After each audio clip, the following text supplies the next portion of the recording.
Kata siapa Islam agama yang paling benar? Kata Allah di dalam Al-Quran. Ayat mana yang bilang begitu? Ayo loh.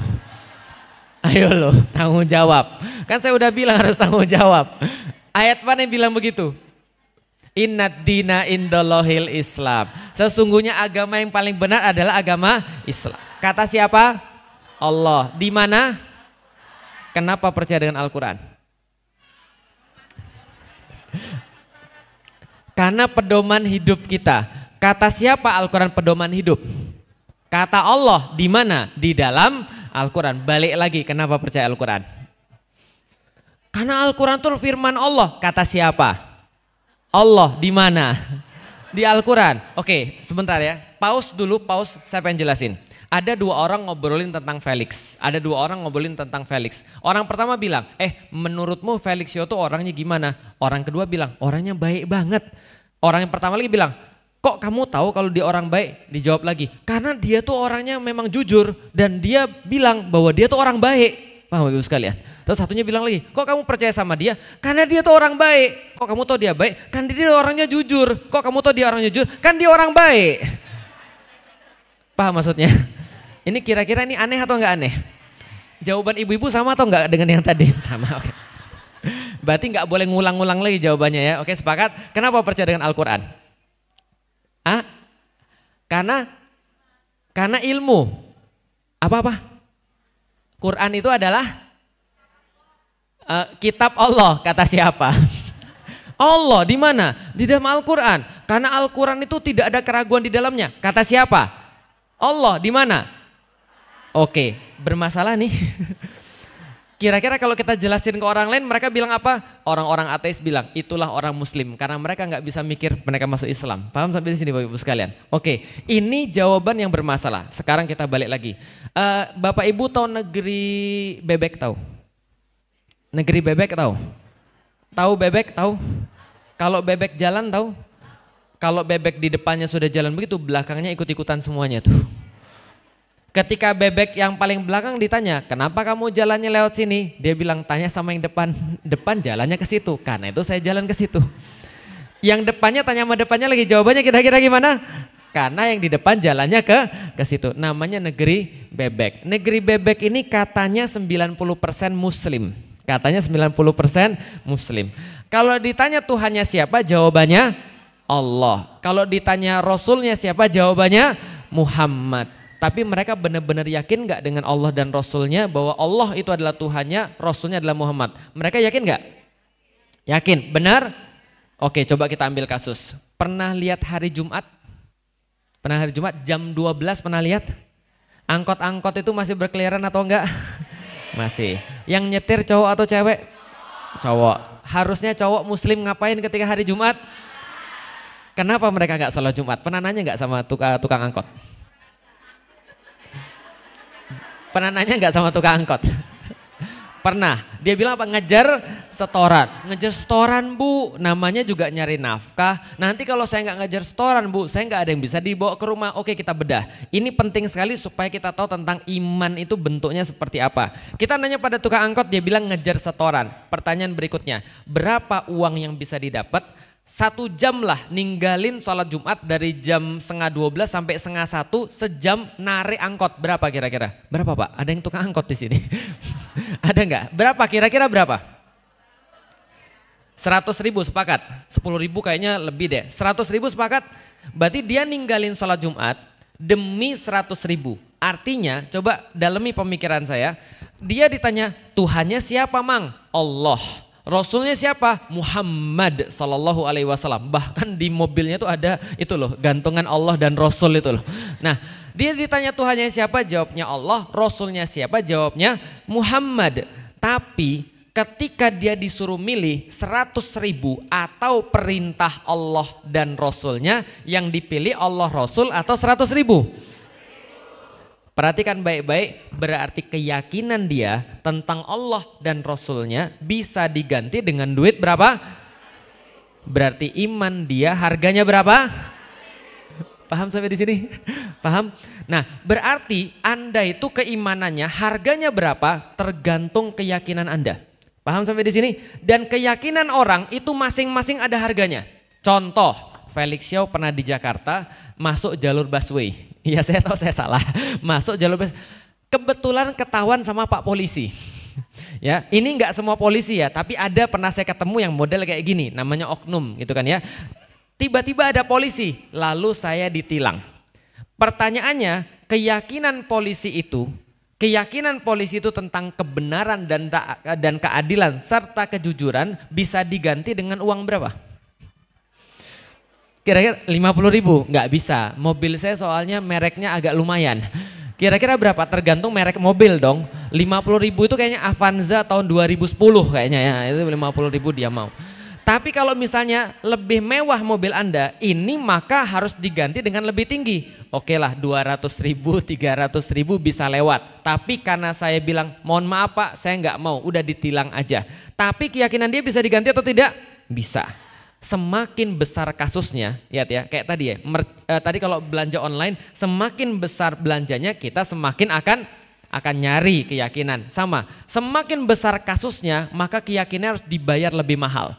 Coba lihat, kalau kasusnya masuk ke hakim, memutuskan perkara-perkara sesuatu, itu bukan lagi 100-200 ribu. Tapi keyakinan hakim itu tentang kebenaran dan keadilan bisa diganti dengan duit puluhan juta. Paham sampai di sini? Kalau hakimnya Mahkamah Konstitusi bisa jadi puluhan miliar. Paham lagi sampai di sini?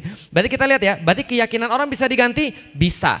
Kalau keyakinannya belum sampai 100%. Keyakinan 100% itu namanya akidah.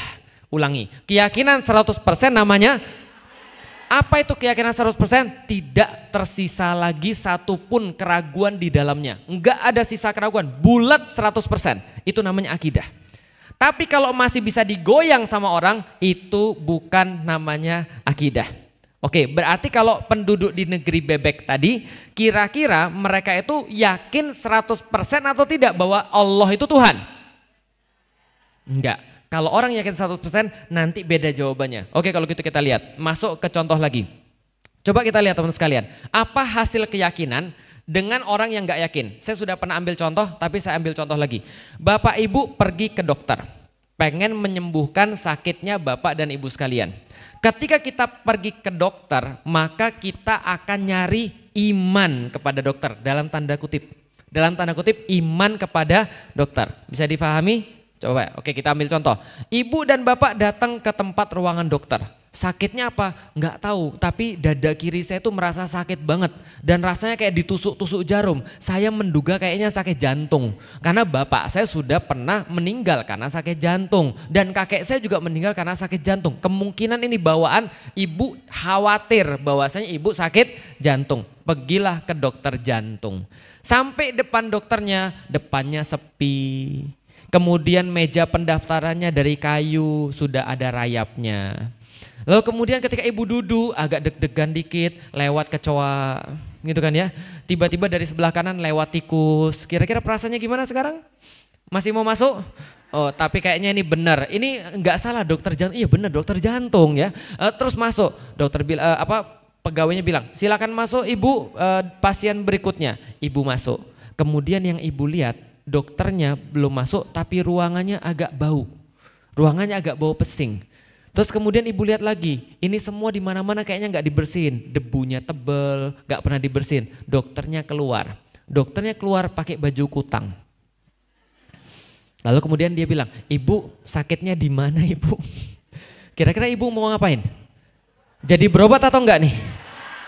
Kenapa ibu nggak jadi berobat? Masalahnya adalah ibu dari tadi nyari keimanan kepada dokter tapi ibu nggak ketemu. Yang ibu ketemu justru keraguan, bukan keimanan. Paham? Oke kita balik. Ibu datang ke ruangan dokter jantung. Belum sampai ke dalam ruangan, di atasnya sudah ada TV tulisannya, selamat datang. Anda insya Allah akan menjadi pasien ke 1.520 yang disembuhkan. Wah, berarti sudah ada berapa orang yang sembuh? 1.519 yang sudah sembuh. Ibu akan menjadi 1.520.000 yang disembuhkan. Wah ini meyakinkan ini, tempatnya bagus, terus ada foto-foto orang yang hampir mati terus sembuh sebelum dan sesudah gitu kan ya. Meyakinkan banget nih. Lalu kemudian gak berapa lama ada banyak orang ngantri di situ, gak berapa lama silakan ibu pasien berikutnya. Yang keluar ada suster, pakai kerudung, rapi, bajunya warna putih, bawa buku catatan. Ibu masuk bau khas rumah sakit, paham ya?